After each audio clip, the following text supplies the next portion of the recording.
cancer. That's what we got to be careful of. And that's really one of the reasons that I wanted to have this Q&A and hopefully reach, a different demographic or people that, are interested in the facts of what's going on, because you see all the different, visuals of people at the beach, at parks, like in crazy, public gatherings, and not really adhering to that social distancing kind of concept, and like the sense of urgency of what you just said of how that can continue the spread of the virus, but affect people that unknowingly, even in their own families, that it might show up a little different, or lead to some drastic and dire situation that they don't want to find themselves or anybody in their family in. You're absolutely correct. We really do have a responsibility to protect the vulnerable ones, and the vulnerables are the elderly and those with underlying conditions. We've got to make sure they are clearly protected from this, which could be very serious for them. And so, I guess probably we're on going into week 3 of since the NBA has been shut down in terms of postponing the season. Obviously, the Olympics just announced, moving to next year to do their part in terms of, keeping large gatherings from happening, and just being smart and precautious. My question is, like, what needs to happen in terms of, the numbers, or what metric are you looking at to be able to then determine at mass that, large gatherings, sporting events, those type of things are okay to, revisit as not a threat to continue, the spread of the virus? That's a great question, Steph, and that's what we deal with on a daily basis when we sit down in the Situation Room with the White House every day to go over that. What you need is to see the trajectory of the curve start to come down. We've seen that in China. They went up and down. They're starting to get back to some normal life. They got to be careful they don't reintroduce the virus into China, but they're on the other end of the curve. Korea is doing that. They're starting to come back down. Europe, particularly Italy, is in a terrible situation. They're still going way up. The United States is a big country. We have so many different regions. Like New York City right now is having a terrible time, and yet there are places in the country that are doing really quite well. You could probably identify people, contact trace, and get them out of circulation. Whereas in New York City, it's doing what's called mitigation, trying to prevent as best you can the spread. So in direct answer to your question, we could start thinking about getting back to some degree of normality when the country as a whole is turn that corner and start coming down. Then you could pinpoint cases much more easily than getting overwhelmed by cases, which is what's going on in New York City. Part of that, right, in terms of testing, so like the numbers are going through the roof, and I think it just checked, we're, in terms of number of cases, I think we're approaching or even maybe close to surpassing Italy. Obviously, we're a bigger country, so you have to take that into account. But like testing is becoming more accessible than it was 3 weeks ago. And I know that there's different efforts in different parts of the country that are trying to address that issue. I myself, I had flu-like symptoms about 3 weeks ago, or 2 days before the NBA shut down, and I got a test, pretty much right away. And I know that there's a conversation now about just the overall accessibility of tests, and how those are starting to roll out in different parts of the country. Like, what's your assessment of that process? How important is that process, whether you have symptoms or whether you don't? And when it comes to dealing with each individual case, like, how are we addressing the testing issue? Okay, great question. That's been a real issue.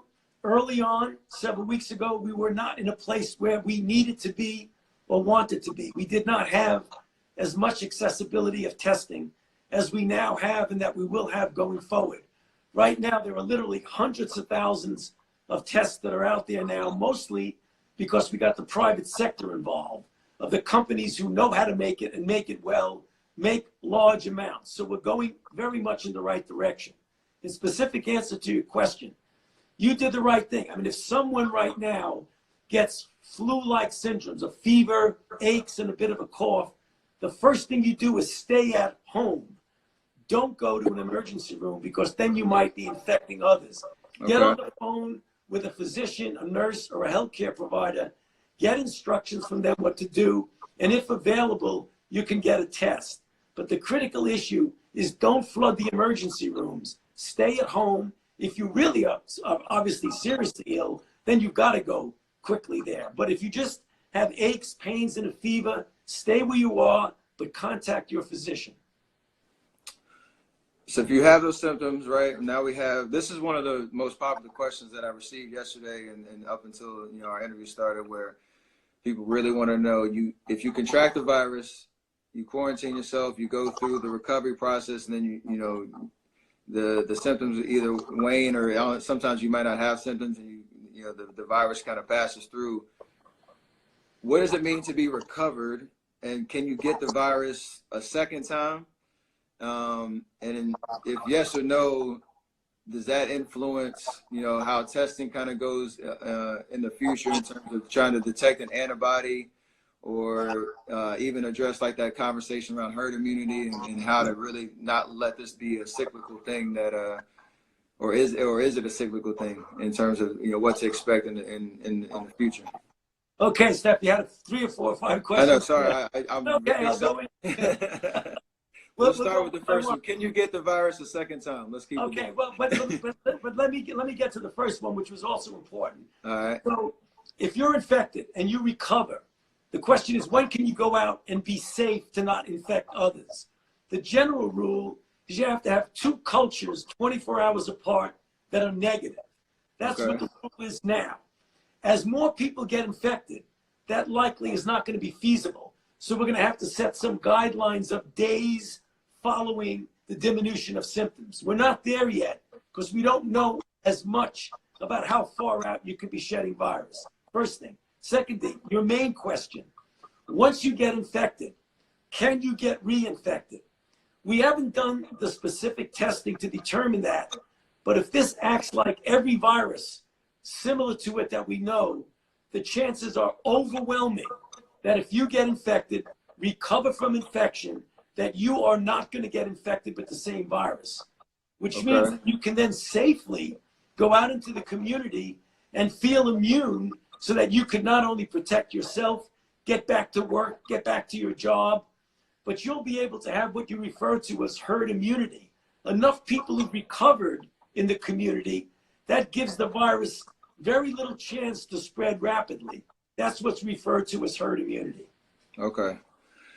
In terms of the timeline that we're in right now, I heard this I guess rumor or belief that kind of with like the flu, that in warmer weather or warmer months over the summer, that diminishes the ability for the virus to spread or to act as it's doing right now. Is there any truth to that? Well, with other viruses like seasonal influenza that we get confronted with every year, and other coronaviruses that are more benign, typical common cold, what you said is true. As the weather gets warmer, viruses tend to do poorly in warm, moist weather and do quite well in cold, dry weather. And that's one of the reasons why, in addition to the fact that in the warm weather you're more outside and not confined in a room, that these kind of respiratory viruses tend to go down as you get into the summer months. The only issue is, Steph, we don't know whether this is going to happen with this virus because this is the first time we've ever dealt with this virus. So it's not an unreasonable assumption to think that it's going to go down, but you don't want to count on it. Right.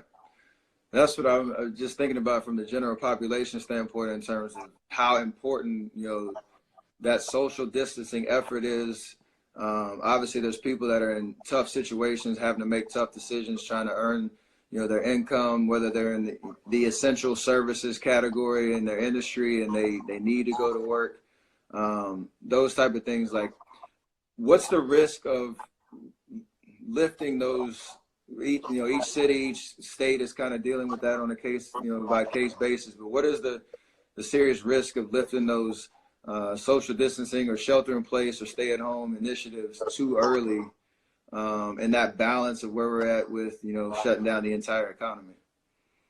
Well, Steph, it is not an all or none process.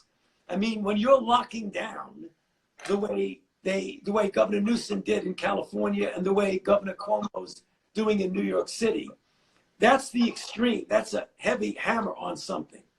Even if you kind of lessen those restrictions, everybody until this is over should practice some degree of physical distancing and care. Not big crowds, wash your hands a lot, be careful.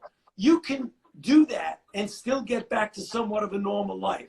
There's a big difference between the extreme of locking a city down, right, opening it up a bit, but being more careful than you normally would be.